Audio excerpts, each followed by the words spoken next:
So this part of the demonstration is for people who are brand new to crochet, who don't know how to hold the hook and yarn, who haven't made a slip knot. If you can do those things, you can click onto the next YouTube video in the link. So for those who are brand new to crochet, here's how I make a slip knot. There's lots of ways of doing it. If you've got your own way, that's fine.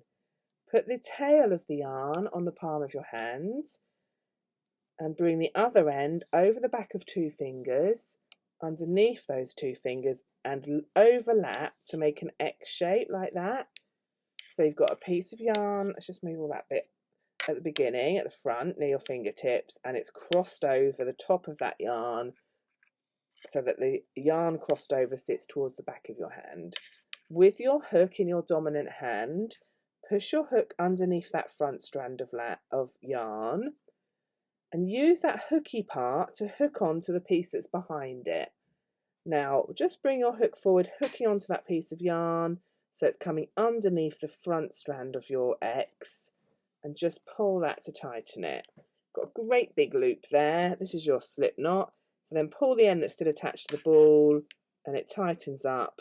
Not too tight though. You need to be able to move your hook easily through that loop. And I like to think that I've got a couple of millimeters, let me just move that so you can see, underneath the hook. So it's really nice, easy movement through that loop. Then you're going to get into a starting position. So hold your hook in your dominant hand and put the tail up with it. Just get that tail out of the way, we don't need it at the moment.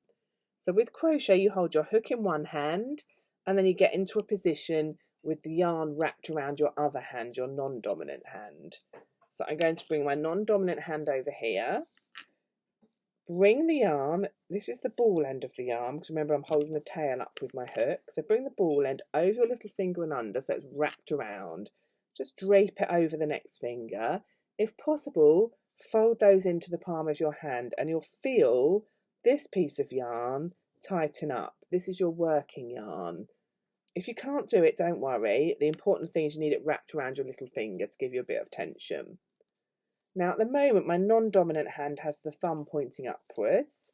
I'm now going to twist that hand from the wrist, like so. Here's that working yarn. I'm going to put these two fingers under the working yarn and I'm going to push upwards with one of them so that again the working yarn becomes even clearer. It's this bit here. Now I use my middle finger for this. You might want to use your first finger. It'll be what feels most comfortable. Now drop the tail.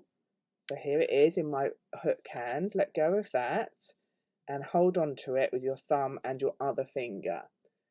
Okay, so this is a really good starting position. So many different ways of crocheting. You don't have to do it like this, but this is how I like to start it.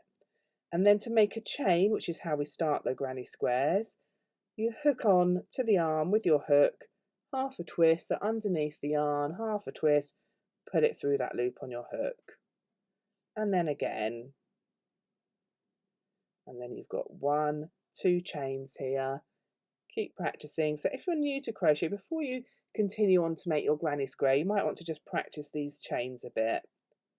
My fingers are going to move upwards to hold the chains that I'm making, always making sure I've got a bit of space for this loop, and just keep making lots of chains. This will help with your position and your tension.